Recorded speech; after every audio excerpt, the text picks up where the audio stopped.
Hello दोस्तों, इस video में हम हल करेंगे गुणनखंड से जुड़े हुए कुछ प्रश्नों को। तो चलिए शुरू करते हैं। तो देखिए, सबसे पहला प्रश्न हमारे पास ये है। तो ये हमारा अचर पद है और ये एक्स स्क्वायर का गुणांक है। तो कभी भी हमें जब किसी द्विघात समीकरण को हल करना होता है तो हम इन दोनों का गुणा कर देते हैं, अचर पद और एक्स स्क्वायर के गुणांक का। सबसे पहले हमें यही काम करना होता है।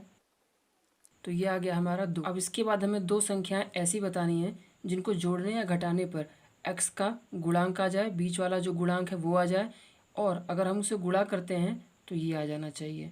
ठीक है, तो वो दो संख्या कौन सी होंगी, ये कैसे पता चलेगा? तो वैसे हम नॉर्मल द्विघात समीकरण दिए जाते हैं उसमें हम अभाज्य गुणनखंड करके पता कर देते हैं। लेकिन देखिए यहाँ पे क्या है कि यहाँ पे रूट दिया हुआ है, तो हम यहाँ पे अभाज्य गुणनखंड से पता नहीं कर सकते। तो इसके लिए देखिए 2 है तो इसको हमें तोड़ना होगा, क्योंकि जब ऐसा लिखा रहता है तो उसको हम 2 लिख सकते हैं। कभी भी आपके पास √2 गुणे √2 है या कोई भी संख्या जो कि बराबर है यहाँ पे, तो वो वाली संख्या जो होती है बाहर आ जाती है। तो इसीलिए हम इसको ऐसे भी लिख सकते हैं। इसको अभाज्य गुणनखंड करके नहीं तोड़ना है, हमें इसको इस तरीके से तोड़ना है।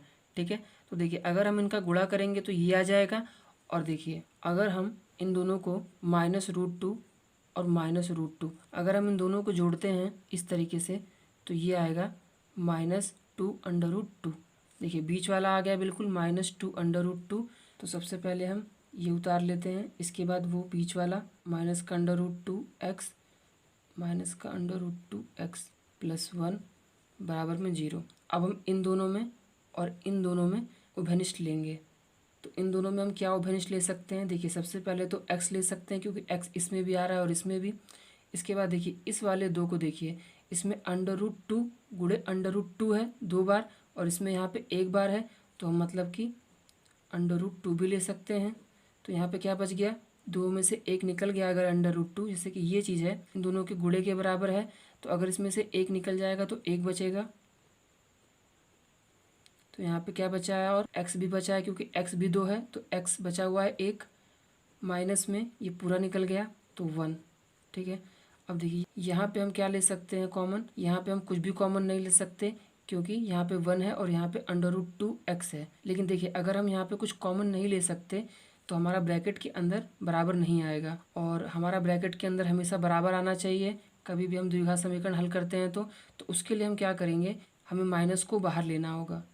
तो माइनस को हम बाहर निकाल देंगे, तो यहाँ से माइनस चला गया तो ये प्लस का √2x हो जाएगा, और यहाँ से भी माइनस चला गया है तो ये माइनस का 1 हो जाएगा।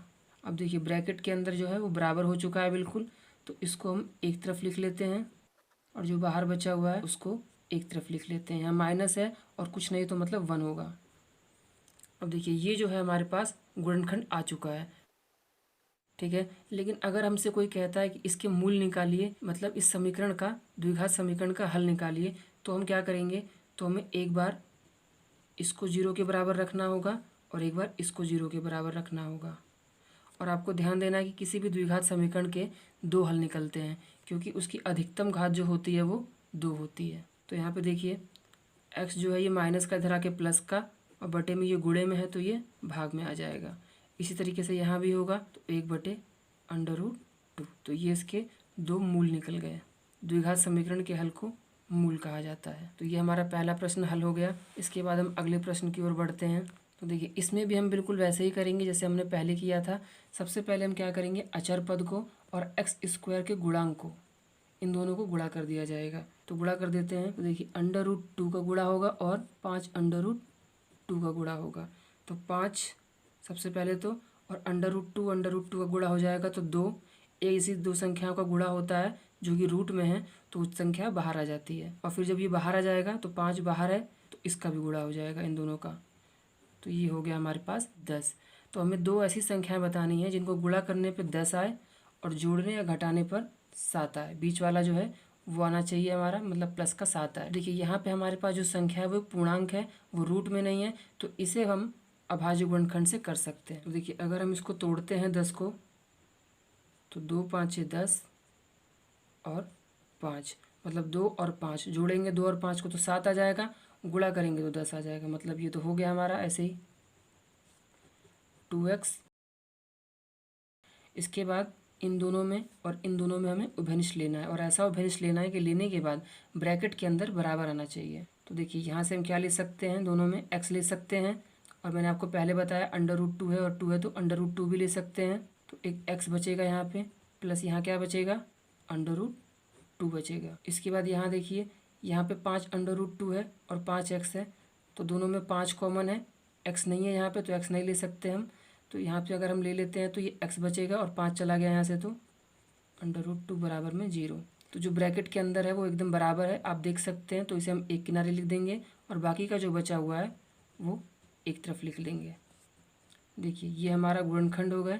तो इस द्विघात समीकरण के ये गुणनखंड है। आपको ध्यान देना है कि ये जो निकल के आता है ऐसे, ये गुणनखंड कहलाता है। अगर हम ये बात करें कि इसका हल क्या होगा, तो इसके हल को हम मूल कहते हैं, और वो जब निकलता है जब हम एक बार इसको 0 के बराबर रखेंगे और एक बार इसके।